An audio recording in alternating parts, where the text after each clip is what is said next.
가족이 함께 모일 수 있는 값진 명절을 보냈습니다. 고향으로 향하는 고속도로가 비록 주차장이 되더라도 고향길은 언제나 마음 설레게 하는 듯합니다. 비록 보름달을 마음에 남도록 새긴 것은 아니지만 이제는 일상으로 돌아갈 때입니다. 한가위 동안 여러분의 교회와 가정이 평안하셨기를 기대해 봅니다. 지금 보시는 12돌 기념비는 요단강을 건너 후 길갈에 세워진 12돌 기념비는 아닙니다. 아카바만의 도시 에일랏이 있는데 그곳에서 12정탐꾼 이야기가 시작된 가데스 바네아로 가는 길 중간에 카르콤 산이라고 있습니다. 그 산에 남아있는 기념비인데 후대의 이스라엘 자손들이 조상들의 출애굽 여정과 그 역사를 기념하기 위해서 설치하였으리라 추정되고 있습니다. 많은 성경학자들이 길갈에 세워진 12기념돌의 모습을 카르콤산의 기념비를 통해서 유추해 보기도 한다고 합니다. 이번 주 제3과의 제목은 은혜의 기념비입니다. 이번 주 교과의 기억절입니다. 너희의 하나님 여호와께서 요단물을 너희 앞에서 마르게 하사 너희를 건너게 하신 것이 너희의 하나님 여호와께서 우리 앞에 홍해를 말리시고 우리를 건너게 하신과 같았나니 이는 땅의 모든 백성에게 여호와의 손이 강하게 하신 것을 알게 하며 너희가 너희의 하나님 여호와를 항상 경외하게 하려 하심이라 하라. 비록 긴 기억절이지만 두 가지를 대비하고 있습니다. 너희에게 물을 마르게 하신 것, 우리 앞에 홍해를 말리신 것, 그리고 너희를 건너가게 하신 것, 우리를 건너가게 하신 것, 그것이 대비되면서 비록 다른 사건이지만 동일한 경험임을 이야기하고 있습니다. 이 역사가 전하는 바 의도가 무엇인지 마지막 날에 가서 배우도록 하겠습니다. 기억줄을 요약해서 확인해 보도록 하겠습니다. 여호와의 손이 강하게 하신 것을 알게, 그리고 항상 경외하려 하심 때문에 바다와 물을 건너게 하셨다라고 줄일 수 있겠습니다. 이번 주 교과의 메일의 제목들입니다. 일요일 요단강을 건너려면, 월요일 기적을 행하시는 살아계신 하나님, 화요일 기억하라, 수요일 잊어버린다면, 목요일 요단강 너머. 전체 이야기에서 알 수 있듯이 이번 주는 요단강을 건너는 사건이 주는 역사적, 영적, 그리고 신학적인 의미를 다루고 있습니다. 다루는 이야기는 성경책으로 본다면 여호수아 3장 4장과 그리고 그것의 적용으로서 시편과 마태복음을 또 다루고 있습니다. 본문의 5날을 재구성해서 분류해 보도록 하겠습니다. 첫째 날과 둘째 날, 셋째 날 묶어서 요단강 건너기를 위해서 무엇을 해야 될지에 대해서 이야기하고 있고요. 그리고 수요일은 요단강을 건너던 일을 기억하는 기념비에 대한 이야기를 하고, 목요일 날은 요단강을 건너는 것과 홍해를 건너는 것에 대한 신학을 대비하고 있습니다. 전체 배경을 확인하겠습니다. 은혜의 기념비, 수업료, 영적인 필요를 잇는 것은, 그리고 요단강을 건너는 사건이라고 해서 전체 이야기가 잇는다는 것, 그것은 영원한 운명과 직결되어 있다. 그렇기에 우리가 그 은혜의 기념비를 마음에 새기자라고 전하고 있습니다. 본문을 확인하겠습니다. 경찰관의 신호에 존은 차를 세웠습니다. 운전면허증을 요구했습니다. 사무실에 두고 온 것을 늦게 깨달았습니다. 그런 상황을 설명했고 경찰관은 그에게 직업을 물었습니다. 교수입니다 라고 대답했습니다. 경찰관은 존에게 범칙금을 부과하면서 이것은 벌금이라고 생각하지 말아야 합니다. 그러면서 이야기를 꺼냅니다. 이것은 수업료입니다. 우리가 무언가를 배울 때 수업료를 내지요. 이것도 운전할 때 운전면허증을 잊지 말라고 가르쳐주는 당신을 위한 수업료입니다. 좋은 하루 보내세요, 교수님. 참으로 경찰이 현명한 것 같습니다. 가운데 부분입니다. 인간으로서 우리는 눈앞에 있지 않은 것에 대해서 쉽게 잊어버립니다. 전화 회신을 잊고 이메일 답장을 깜빡하고 식물에 물을 주는 것도 잊고 생일 축하 인사를 보내는 것도 종종 놓칩니다. 이런 일은 셀 수 없이 많습니다. 그런데 우리의 영적인 필요를 잊는 것은 단순히 벌금을 내는 정도로 끝나는 것이 아니라 더 심각한 결과를 낳을 수 있습니다. 왜냐하면 그것은 말 그대로 우리의 영원한 운명과 직결된 문제이기 때문입니다. 그래서 마지막 부분에서는요, 히브리인들이 요단강을 건너는 사건을 살펴보면서 그들의 경험에서 우리가 무엇을 배울 수 있는지 살펴보자고 합니다. 절대로 잊지 못할 교훈이 있다고 제안하는 듯 합니다. 전체의 배경을 요약해 보겠습니다.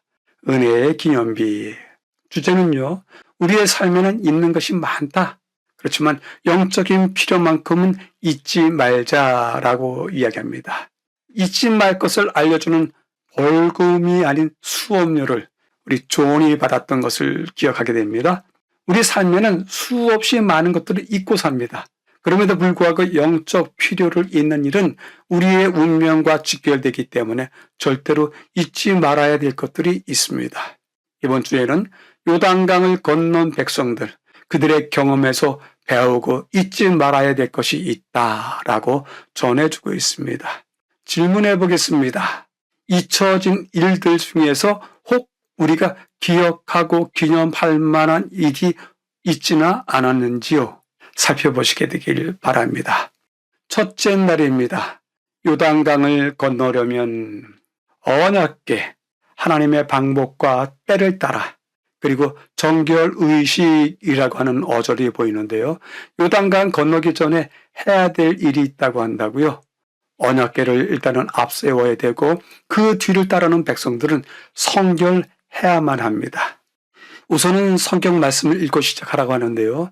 여호수아서 3장 1절, 시팀에서 떠나 요단에 이르러 건너가기 전에 거기서 유숙하니라. 너희는 레위 사람 제사장들이 너희 하나님 여호와의 언약궤를 메는 것을 보거든 너희가 있는 곳을 떠나 그 뒤를 따르라. 너희와 그 사이 거리가 2000 규빗쯤 되게 하고 그것에 가까이 하지 말라. 여호수아가 또 백성에게 이르되 너희는 자신을 성결하게 하라. 여호와께서 내일 너희 가운데 기이한 일을 행하시리라 합니다. 여호수아서에서 언약궤를 처음 언급하는 것이 이 구절입니다. 이제까지의 언약궤는 성소를 이야기할 때, 그리고 여정을 떠날 때, 그리고 가나안 정복을 시도하려다가 실패한 그때에 언급되었습니다.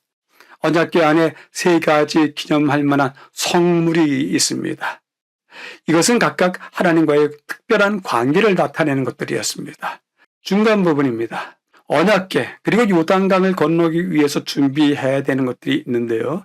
이것은 이스라엘 백성이 가나안을 차지하는 것이 자신의 방법과 자신의 때에 이루어지는 것이 아니라 하나님의 때, 하나님의 방법으로 성공할 수 있다는 사실을 보여주는 것입니다. 특별히 언약궤를 덮고 있는 그룹들 위해 좌정하시고 언약궤가 가는 곳에 함께 가시는 것으로 묘사된 하나님께서 정복을 이끄시는 분으로서 이스라엘 백성에 앞서서 가나안 땅에 들어가시는 것을 이야기해주고 있습니다. 마지막 부분에서는 성결하게 하다라고 하는 용어가 처음 보이는데요.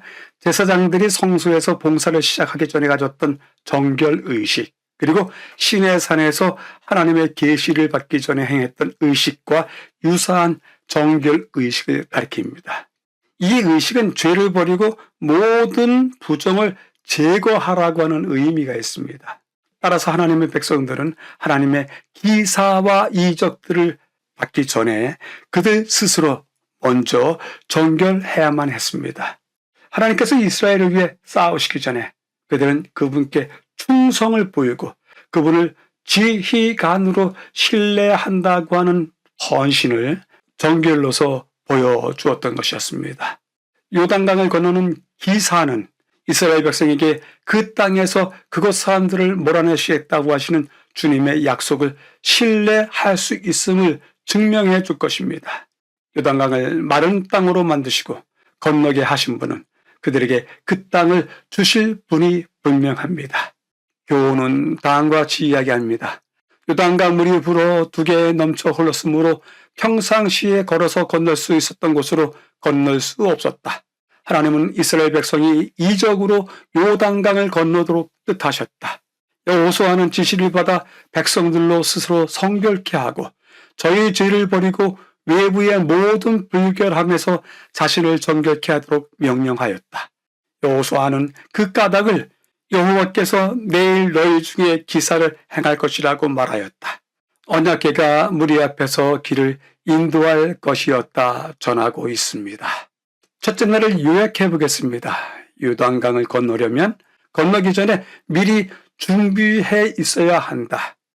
언약궤는 언제나 하나님께서 함께 계셨던 것. 그래서 함께 가시면서 정복을 이끄시는 표로서 오늘 요단강을 건널 이때까지 언제든지 앞서 함께 했다. 마지막으로 정결로 충성, 신뢰, 그리고 그분을 전쟁 지휘관으로 인정하면서 신뢰해야만 한다라고 요약할 수 있겠습니다. 질문해 보겠습니다. 삶의 변곡점에 서면 우리는 무엇을 준비합니까? 우리 삶의 어떤 변곡점이요, 전환점이요. 그런 때에 서게 되면 우리는 무엇을 준비하고 어떤 것을 지켜 세우고 있는지요? 확인해 보시기 바랍니다. 둘째 날입니다. 기적을 행하시는 살아계신 하나님. 초자연적인 행위, 이해를 뛰어넘는, 그리고 완전히 재건되어 라고 하는 어절들이 보이는데요. 기적, 그것은 초자연적인 행위이다. 그 기적을 통해서 하나님은 한계를 뛰어넘는 분으로서 우리가 볼 것이다 알려주고 있습니다. 확인하도록 하겠는데요. 우선은 여호수아 3장부터 읽으라고 합니다. 백성이 요단을 건너려고 자기들의 장막을 떠날 때 제사장들은 언약궤를 메고 백성 앞에서 나아가니라. 요단이 곡식 거두는 시기에는 항상 언덕에 넘치더라. 궤를 맨 자들이 요단에 이르며 궤를 맨 제사장들의 발이 물가에 잠기자 한 곳에 쌓이고 아라바의 바다 염해로 향하여 흘러가는 물은 온전히 끊어지매 백성이 여리고 앞으로 바로 건널세 여호와의 언약궤를 맨 제사장들은 요단 가운데 마른 땅에 굳게 섰고 그 모든 백성이 요단을 건너기를 마칠 때까지 모든 이스라엘은 그 마른 땅으로 건너갔더라. 홍해를 지날 때의 기적을 오늘 또다시 요단에서 보는 것이 분명합니다. 요단강을 기적적으로 건너는 사건은 우리가 섬기는 하나님이 어떤 분이신지에 대해서 무엇인가 이야기를 해줍니다. 요단강을 건널 때 그 건너는 이야기를 갖다가 기사로 묘사합니다. 히브리어 니폴라오토인데요. 기이한 일들을 행하시리라 했을 때 그 기이한 일, 기사, 성경이 이야기하는 기사, 기이한 일들에 대한 히브리어입니다. 이 단어는 일반적으로 하나님의 유일무이하심을 보여주는 그분의 위대하고 초자연적인 행위를 의미합니다. 때문에 기적 후에는 백성은 이러한 역사를 묵상했고 주님을 향한 찬양에 뒤따랐고 열방 가운데 그것을 선포했습니다. 왜냐하면 하나님께서만이 행하시는 기사였기 때문에 그렇습니다. 애굽의 재앙, 홍해를 건너는 일, 그리고 광야에서 하나님의 인도하심 등등이 기사로 묘사되어 있습니다. 가운데 부분이요. 성경 기자들은 세상을 창조하신 하나님께서 결코 당신의 창조물에 의해서 제한되거나 제약받지 않는다는 사실을 증언해 왔습니다. 하나님에게는 불가능한 일이 없는 것입니다. 우리에게는 할 수 없는 일이 없으시니이다. 이 할 수 없는 일, 불가능한 일, 조금 전에 읽었던 니플라오트와 같은 어간을 사용하고 있습니다. 둘째 날은 기사에 대해서 계속 이야기하는데 가운데 부분에서는 할 수 없는 일, 불가능한 일, 이 일을 하시는 분이 하나님이시라고 소개하고 있습니다. 하나님의 이름과 본성은 경이롭습니다. 그분은 우리의 이해를 뛰어넘는 분이십니다. 그들을 구원할 수 없는 다른 민족의 신들과는 달리 성경의 하나님은 그분을 따르는 이들이 자신들을 위해 개입하실 것을 기대하고 그분을 신뢰할 수 있는 살아계신 하나님으로서 들고 있습니다. 마지막 부분에서는요, 스가랴에 대한 이야기를 하는데 선지자 스가랴는 바벨론 포로기 이후에 이스라엘의 미래를 예언할 때 기사, 니플라오트와 동일한 어근에서 유래한 용어를 사용하고 있습니다. 그는 예루살렘이 완전히 재건되어 노인들이 거리에 앉아 있고 소년들이 그곳에서 뛰어노는 모습을 보았습니다. 악의 흔적이 여전히 남아있으며 여전히 믿기 어려워하는 예루살렘의 주민들에게 스가랴는 다음과 같이 선포하는 것입니다.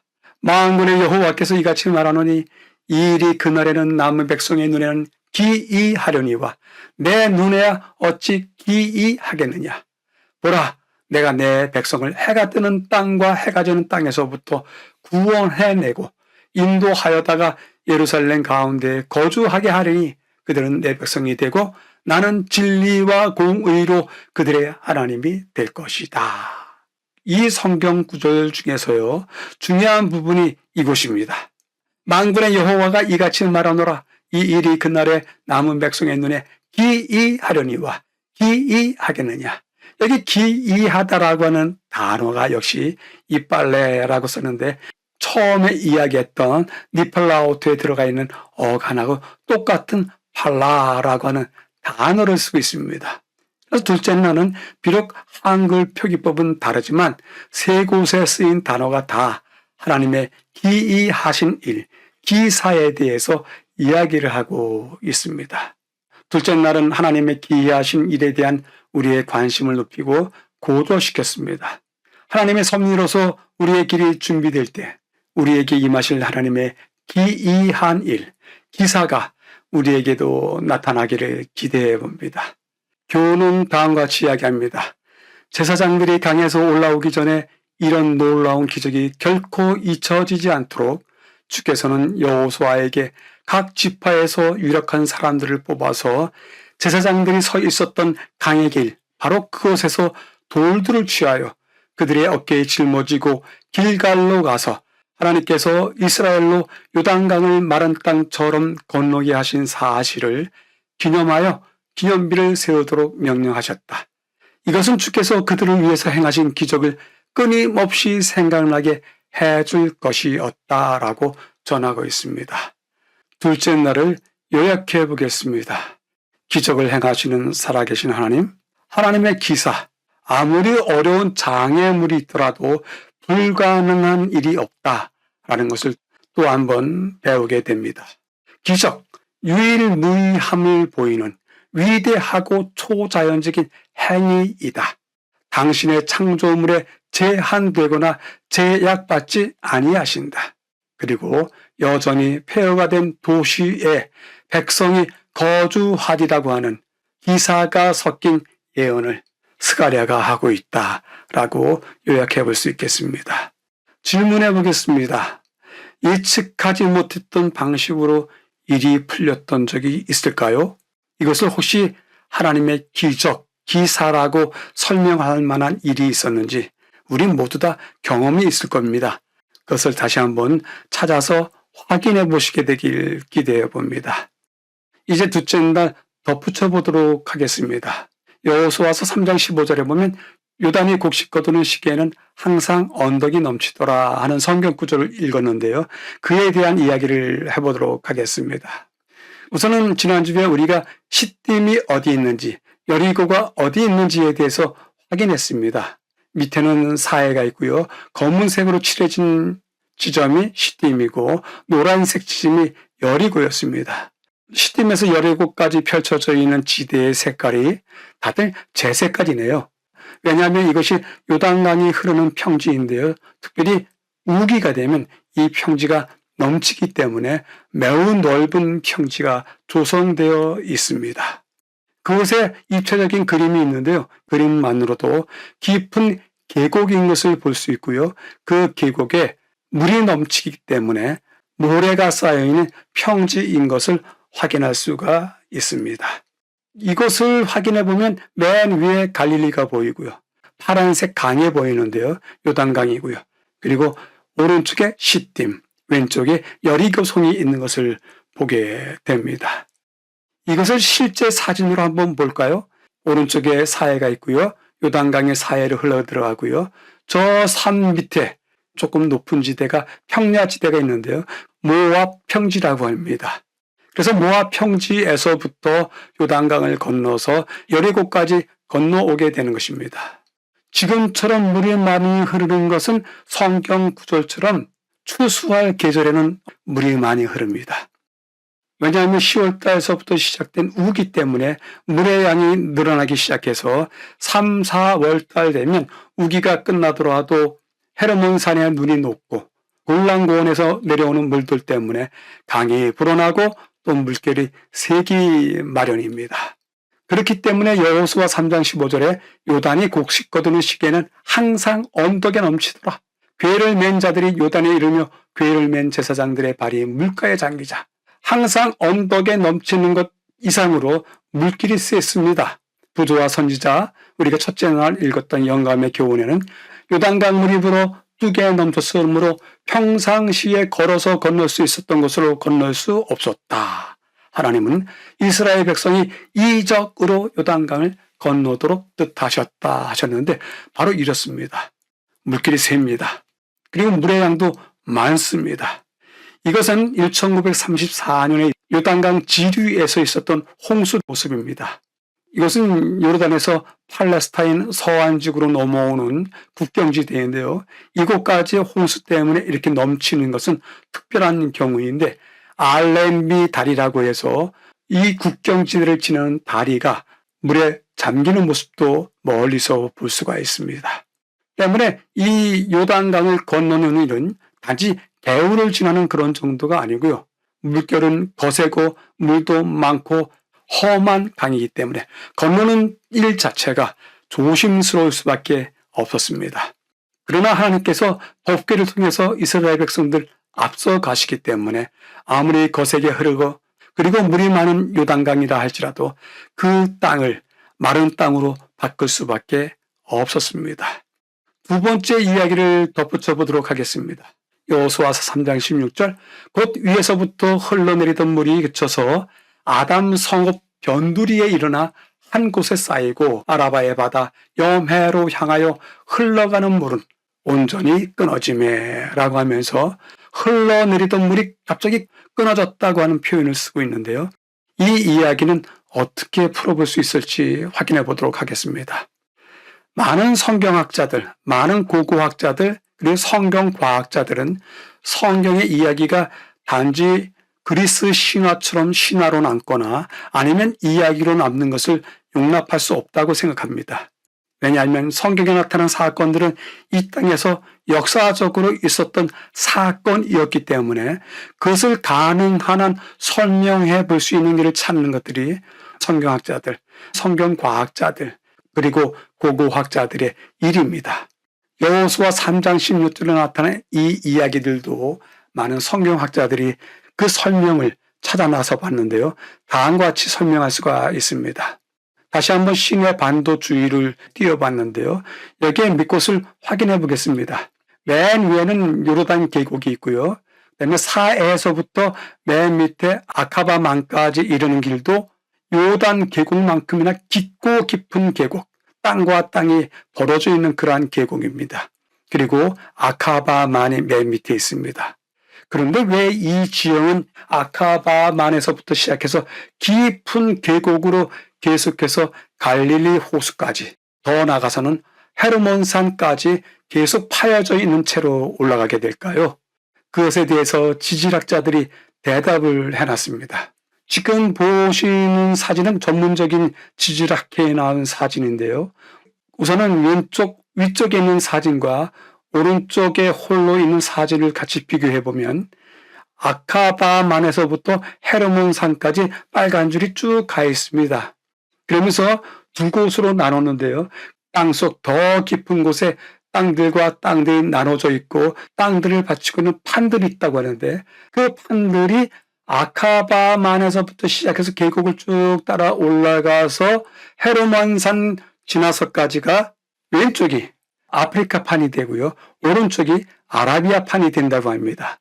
이것은 지질학적인 연구이기 때문에 정확한 것입니다. 따라서 두 판이 서로 어긋나 있으면서 충돌하는 가운데 지진이 숱하게 일어난다고 하는데요. 가장 강했던 지진들 몇 사건들을 이곳에 표시해 놨습니다. 근데 이것은 강도가 강했던 지진이고요. 그 외의 지진들이 이 판들의 지역에서 자주 일어나는 것입니다. 정말 많은 점들이 찍혀져 있죠. 그 지진이 아카바만, 아라바 계곡, 요단 계곡을 통해서 계속 일어났던 것을 보게 됩니다. 이제 여러분들이 보시는 사진은 가장 강력했던 지진 중에 하나인 1927년에 여리고 지진이라고 불렀는데요. 여리고에서 지진이 났는데 예루살렘이 폐허가 됐던 적이 있는 모습을 보여주고 있습니다.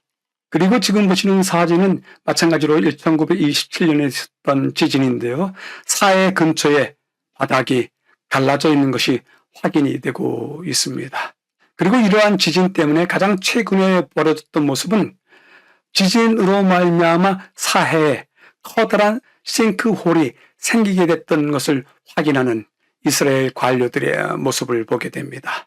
이처럼 요단강에는 지진이 일어나는 역사가 흔했던 것을 확인할 수 있습니다.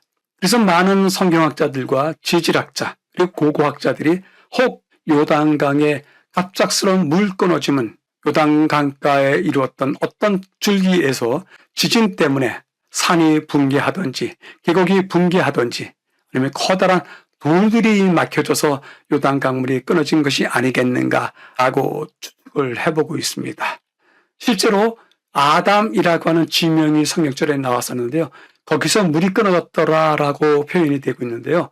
갈릴리에서부터 사해에 이르는 길의 중간쯤에 있습니다. 그 아담에서 물이 끊겨서 드디어 법궤와 하나님의 백성들이 건너갈 수 있게 된 기회가 생기지 않았을까. 그런데 이러한 해설을 비록 기적이라고 하는 해설과 반대되는 개념으로 이야기한다 생각하시는 분들 계시지만 사실 하나님의 기적은 이 땅에 있는 자연 순리를 거슬려 가면서까지라 한 번도 있지 않은 사건으로 만들어 가면서까지라도 하나님께서 기적을 베푸시는 것은 없다고 보시면 됩니다. 따라서 이 땅에 있는 것들을 활용하시면서 뜻밖의 사건을 만들어내시는 분으로서의 하나님, 그분의 기적, 그것을 이야기해 볼 수 있는 것입니다. 요단강은 그렇게 넓은 강은 아닙니다. 요단강에 물이 흐르고 있습니다. 그 흐르던 물이 막혔던 역사가 근현대사에도 있었습니다. 여호수아서에 기록된 지점인 아담, 즉 현재 다미아 지역은 요단강에 끊긴 형상이 반복적으로 관철되었습니다. 1906년 산사태로 인해서 요단강물이 약 24시간 동안 끊어졌습니다. 1927년 큰 지진이 발생했을 때 다미아 근처에 강둑이 무너져 21시간, 22시간 동안 요단강의 흐름이 완전히 차단되었던 적이 있습니다.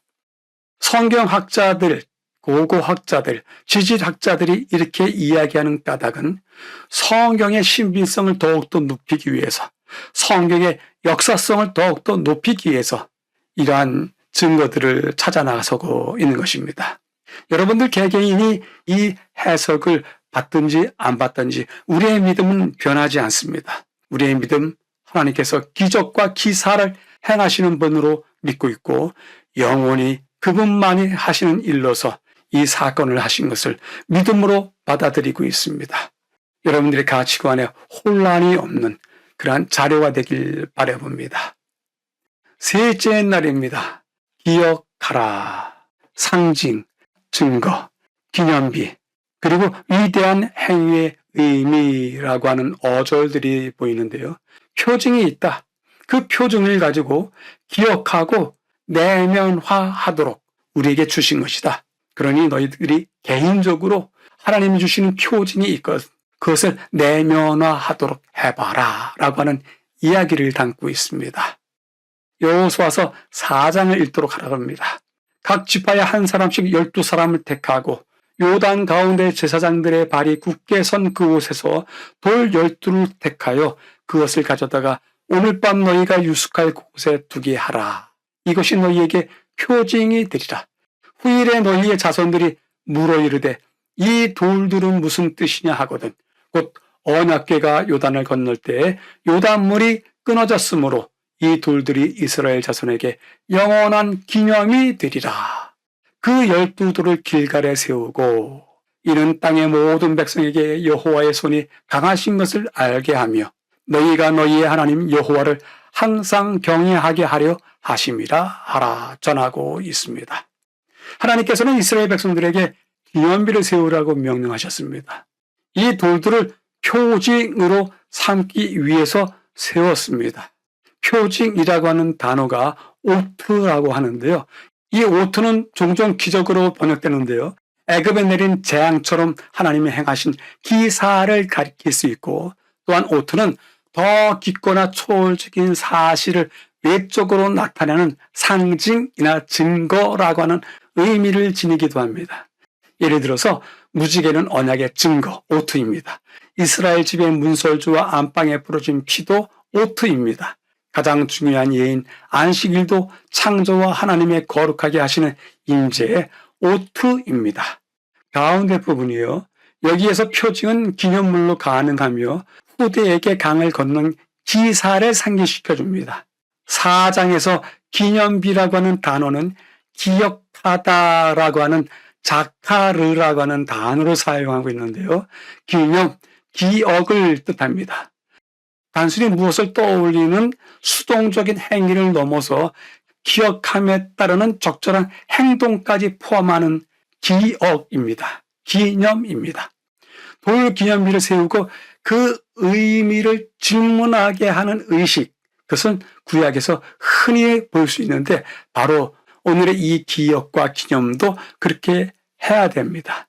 기적을 계속해서 되풀이하는 대신에 하나님은 당신의 위대한 행사를 기억하게 하고 의미 있는 답을 끌어내는 기념비를 세우셨습니다. 따라서 이 표징이 대대로 거기에 있도록 한 것은 이 기사를 당신의 백성이 단적 기억 속에서 영원히 간직해야 할 것을 의미합니다. 그리고 마지막 한 가지 덧붙여 본다면요. 안식일을 기억하여 거룩히 지키라 했을 때 그 안식일을 기억하라라고 하는 단어도 동일한 단어 자카르를 쓰고 있습니다. 따라서 안식일은 우리에게 영원한 기억, 기념이 되어야 되고 적절한 행동이 포함되어야 되고 그것을 늘 의미 있는 답을 찾는 기념비로서 세워야 합니다. 또한 개인적으로 집단적으로 우리의 기억 속에 영원히 간직해야 될 것이 바로 안식일을 기억하고 기념하라고 하는 곳에 담겨져 있는 뜻이기도 합니다. 마지막 부분에서는요. 후손들이 던질 잠재적인 질문은 의미심장합니다. 본문은 이 돌들은 당신에게 무엇을 의미합니까? 라고 하는 개인적인 질문으로 표현되고 있습니다. 이후에 각 세대들은 이 돌들의 의미를 개인적으로 내면화하고 이해해야 합니다. 해설자는 이 단어를 무척 좋아하는데요. 개인적으로 내면화해야 된다고 하는 단어입니다. 기적을 행하시는 하나님에 대한 믿음은 각 세대가 여호와의 위대한 행위의 의미를 스스로 되새길 때에만 생생하게 전달될 수 있습니다. 우리가 성경에 기초한 전통을 따라 신실히 살아갈 것인지 아니면 원래의 가치와 열정을 상실한 채 우리가 살아가는 세대의 죽은 종교인 전통주의가 되고 말 것인지의 결정적인 차이는 바로 이러한 개인적인 믿음을 내면화하는 것에 달려 있습니다. 결국 우리는 성경에 기반한 믿음을 각자 자신의 것으로 만들어야 됩니다.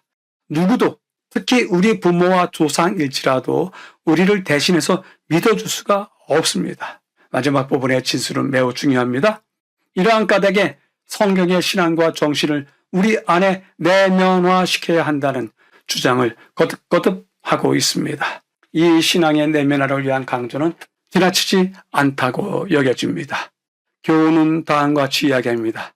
이스라엘 족속을 위한 이 기이한 이적은 그들의 믿음을 크게 증가시켰다. 백성들이 이 기이한 이적을 잊어버리지 않게 하기 위하여 여호와께서는 매 지파에서 유명 인사 한 사람씩을 택하고 그들에게 히브리 사람들이 통과하는 동안 요단강 가운데 제사장들의 발이 굳게 서 있었던 곳에서 돌을 운반하여 길갈에 기념비를 건립하고 이스라엘이 마른 땅으로 요단강을 건넌 사실을 기념하게 하도록 여호수아에게 명령하셨다 전하고 있습니다. 셋째 날을 요약해 봅니다. 기억하라. 우리 앞에 있는 표징들을 어떻게 다룰 것인가에 대한 이야기를 했는데요. 표징, 그것은 깊거나 초월적인 사실을 외적으로 나타낸 것이다. 따라서 우리의 삶 가운데 어느 때 어떤 표적들, 표징들이 보이는지 살펴봐야 되지 않겠습니까? 그리고 그 표징들이 보인다면 기억해야 될 것입니다. 수동적인 행위를 넘어서 우리가 적절히 반응해야 됩니다. 행동까지 포함한 하나님의 표징에 대한 반응이 있어야 될 줄 압니다. 그리고 그 표징을, 그 기억을 우리 마음속에 깊게 내면화시킬 수 있도록 주어진 의미를 개인적으로 그리고 내적으로 우리가 우리의 가치로 만들어야 된다라고 전하고 있습니다. 질문해 보겠습니다. 하나님의 섭리에 대한 표징들, 그것을 개인화시키고 내면화하셨습니까? 어떤 주제에 대해서 그렇게 개인화시키고 내면화했을까요? 넷째 날입니다. 잊어버린다면 두 세대가 겪은 두 사건, 망각은 심각한 결과, 그리고 계시의 빛이라는 어절이 보이는데요. 너희의 하나님, 우리에게 행하신 것 같았다. 그러니 우리에게 행하셔서 우리가 기억했던 것처럼 너희의 하나님이 너희들에게 행하는 것 잊어버리지 말라라고 이야기를 하고 있습니다. 성경절을 읽어보겠습니다. 요단에서 가져온 그 12돌을 길가에 세우고 그 다음에 녹색 부분과 더불어서 파란색을 강조했는데 파란색만 읽어보겠습니다. 너희의 자손들, 그들의 아버지에게 묻기를 너희는 너희의 자손들, 너희의 하나님, 너희를 건지게 하신 것이 너희의 하나님 여호와께서 우리 앞에 홍해를 말리시고 우리를 건너게 하신 같았나니. 이번 성경절에서는 너희와 우리가 반복되는데요. 이 반복되는 의미에 대해서 넷째 날에 설명해 주고 있습니다. 주님께서 행하신 위대한 일을 기억하는 것은 매우 중요합니다. 특별히 여호수아 4장 지금 읽었던 말씀 속에서 인칭의 변화가 있습니다. 1인칭인지 2인칭인지 3인칭인지 변화가 있는데요. 요단강의 물은 너희, 즉 요단을 건넌 현재 세대의 이스라엘 백성에게 마르게 해주실 것입니다.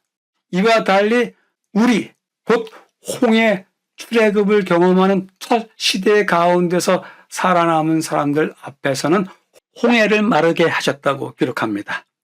두 세대가 겪은 사건은 의미가 유사했습니다. 이는 출애굽 두 번째 세대가 부모 세대의 증언을 통해서 자신들의 요단강 경험을 구원의 사건으로 마치 조상들의 사건처럼 다시 인식하게 해주었습니다. 가운데 부분이요. 일반적으로 우리는 망각을 모든 인간이 경험하는 정상적인 특성으로 받아들입니다. 그러나 영적인 의미에서 망각은 심각한 결과를 초래할 수 있습니다. 오늘날에도 우리가 특별한 소명과 사명을 가진 백성으로서 정체성을 유지하고자 한다면 우리가 어디서 왔고 누구이고 무엇을 위해 여기에 있는지에 초점을 잃지 않기 위해서 개인적으로 또한 공동체로서 영적인 기억을 늘 새롭게 하는 계기를 만들어야 할 것입니다.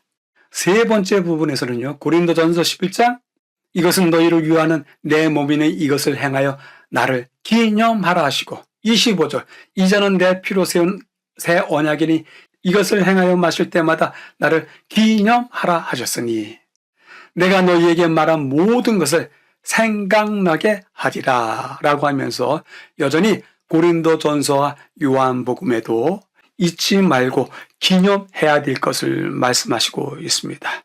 그리스도께서 우리에게 행하신 일을 항상 기억해야 하는지요. 그것이 왜 이렇게 중요한지요. 다음과 같은 인용문이 있습니다.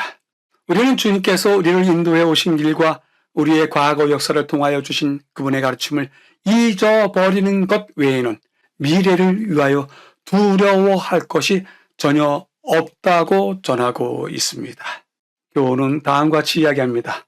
오는 세대들에게 이 큰 기적을 증거할 증거물이 필요했다. 이 돌들은 강을 건너가 처음 진친 곳에 기념비로 세워져야 하였다. 백성들은 여호수아가 이는 땅의 모든 백성으로 여호와의 손이 능하심을 알게 하며 너희로 너희 하나님 여호와를 영원토록 경외하게 하려 하심이라고 말한 바와 같이 하나님께서 그들을 위하여 행하신 구원에 관한 이야기를 그들의 자자손손에게 되풀이하여 말해주라는 명령을 받았다 전하고 있습니다. 넷째 날을 요약해 보겠습니다. 과거의 역사를 잊어버리면 오늘은 의미가 없다. 때문에 그 이야기를 하게 되는데요.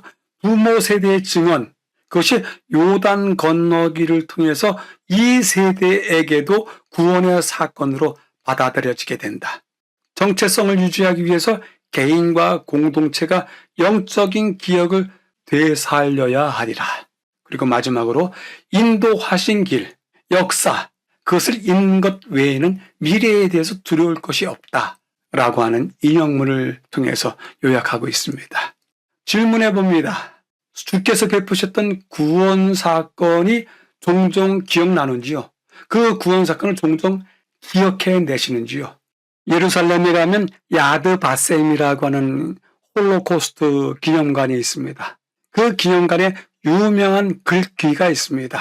과거를 잊어버린 백성은 또다시 유수를 경험하게 될 것이다. 바벨론 유수를 이야기하는 것인데요. 포로로 잡혀갈 것이라고 하는 이야기입니다. 다섯째 날입니다. 요단강 너머, 새로운 시대의 시작, 두 사건이 공유하는 신학적 의미, 그리고 예수께서도 홍해와 요단을 경험하셨다라고 하는 어절들이 보이는데요. 홍해와 요단강, 두 사건이 공유하는 의미가 있다. 그 의미를 다섯째 날에 해설해 주고 있습니다. 시작하는 성경 구절로서요. 시편 66편을 읽으라고 하는데요. 하나님이 바다를 변하여 육지가 되게 하셨으므로 무리가 걸어서 강을 건너고 우리가 거기서 주로 말미암아 기뻐하였도다. 바다와 육지, 바다와 강이 비교되고 있습니다. 홍해와 요단강을 건너는 것은 성경 역사에서 새로운 시대의 시작을 알리는 사건이고 둘 다 상징적인 중요성을 가지고 있습니다. 구약에는 두 개의 사건을 연결하고 원래의 맥락을 넘어서는 의미를 나타내는 구절들이 여럿 있습니다.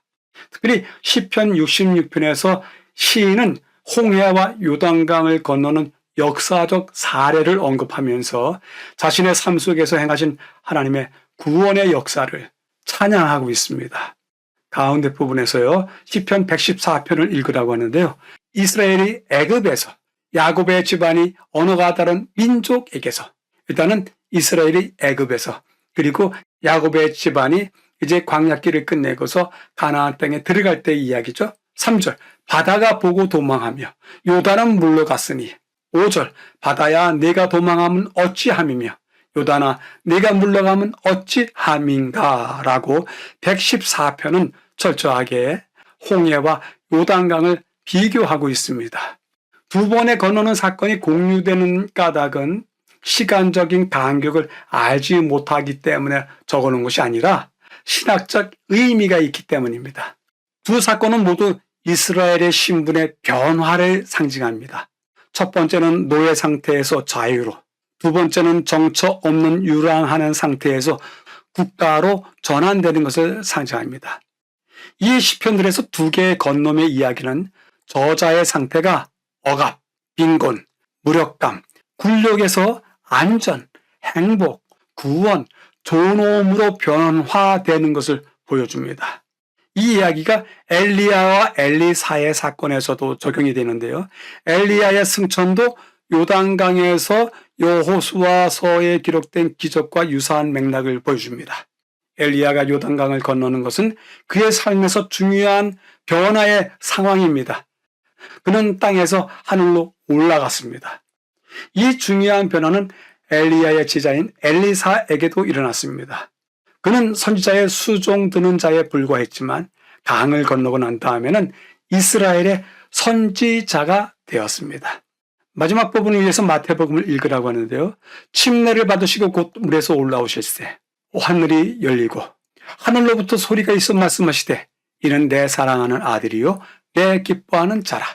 예수께서 갈릴리 나사렛으로부터 와서 요단강에서 요한에게 침례를 받으시고 두 성경절이 예수님께서 침례 받으시는 상황에 대해서 이야기하는데 특별히 마태복음 3장에서는 하늘로부터 소리가 있어 말씀하시되 내 사랑하는 아들이요 내 기뻐하는 자라고 하는 음성, 예수님의 철저한 사적인 삶에서 공적인 삶으로의 삶의 전환을 이야기하고 있습니다. 이 삶의 전환에 대한 이야기 이전에도 예수님께서는 죽음이 선고되었기 때문에 애굽으로 피난 갔다가 거기서 다시 부르심을 받으시고 애굽에서 나오십니다. 또 40년의 광야 생활했던 것처럼 40일 동안 광야에서 시험을 받으셨습니다. 따라서 예수님의 생애도 지금 우리가 보고 있는 이스라엘 백성들의 강을 건넘, 홍해를 건너고 요단을 건너는 이야기와 비교할 부분들이 많이 있습니다.